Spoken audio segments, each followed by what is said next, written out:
how long do you estimate that Hezbollah has been fighting in Syria, and why do you think they're there?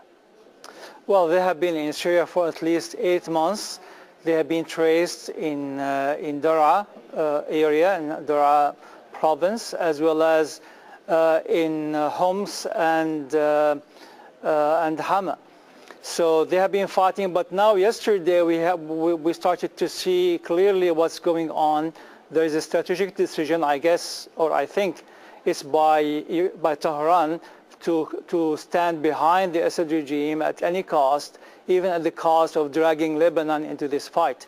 And now Hezbollah is doing the bidding of the Iranians. What, in your view, is Hezbollah's interest in this Syrian conflict, and why has it been there since it began? Well, the current conflict has shown Hezbollah for what it is. It's an agent of the Iranian government. It fought with Israel on behalf of the Iranians. Now it's turning its weapons toward the Syrian people. And it's interesting to hear your guest from Lebanon talking about a righteous fight. How that fight is righteous when you stand behind a tyrant who is bombarding cities and torturing children and killing civilians. Areas. No. Kamel, I want you to wait. I want you to wait for just a second, please, while Louay finishes his point. So clearly, Hezbollah is interested in advancing the Iranian agenda, and it's fighting with the dictator, the one who has refused the most reasonable demand for reform in Syria. And it's clearly now has shown itself to be a sectarian party. It can't claim to be an Arab or a national party interested to defend the people. This party is interested to advance the agenda of the Iranians. All right. And that's clear. Okay, Kamel, your reply to that. Well, obviously, we have to look at the situation in Syria. Is this Jabhat al-Nusra terrorist organization listed on the U.S. terrorist organization? Is that the front that the Syrians want to put out? Is that explosion that taken place in Syria? Is that what the Syrian Free Army want to put out? Every day they attacking innocent people. They cut heads. They cut their hands. They rape women.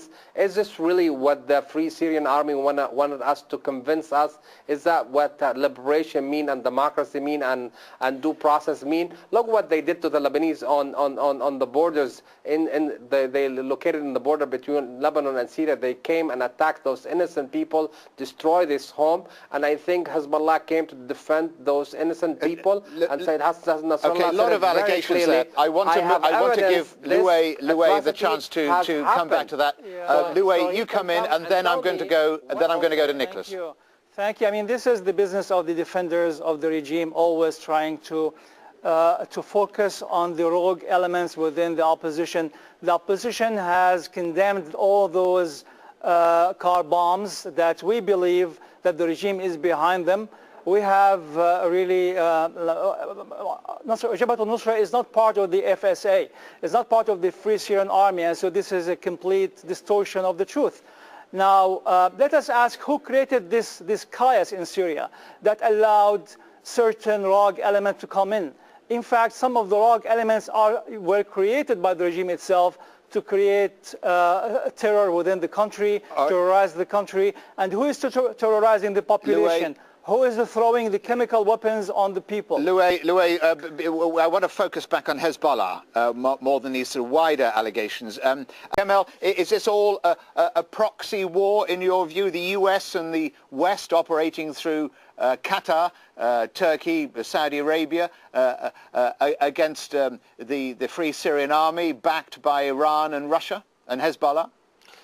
Well, I said it a long time ago, this is a proxy war and this is going to be devastating for Syria. I feel sorry for the Syrian people because they have to pay heavy prices. Now the destruction in Syria can cost hundreds of billions of dollars, and I'm sure there's not going to be enough money to rebuild Syria once things stop. But I think I agree with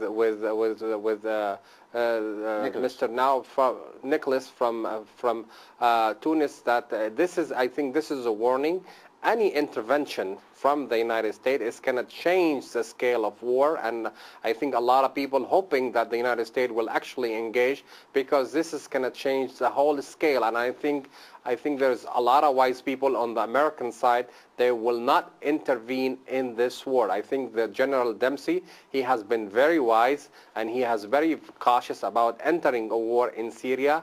And I think the Defense Minister, Chuck Hagels, I think is a respectable man, that he's very cautious about entering any war on the side of anyone in Syria. I think there's other element in the Obama administration wanted this war, but I think if the American enter this war, this is going to bring the whole Middle East and the region into a confrontation. It certainly would. That going to bring the Israeli, the Iranian, and the Iraqi, warfare, and Qatar is not going to be away from it, because I think a lot of people are building anger at Qatar.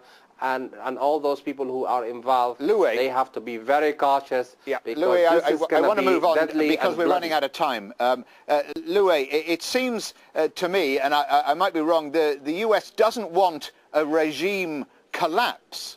What it wants is some kind of controlled transition. Is that possible? It is possible if the opposition receives strong support at this moment, and the war would not drag on much longer.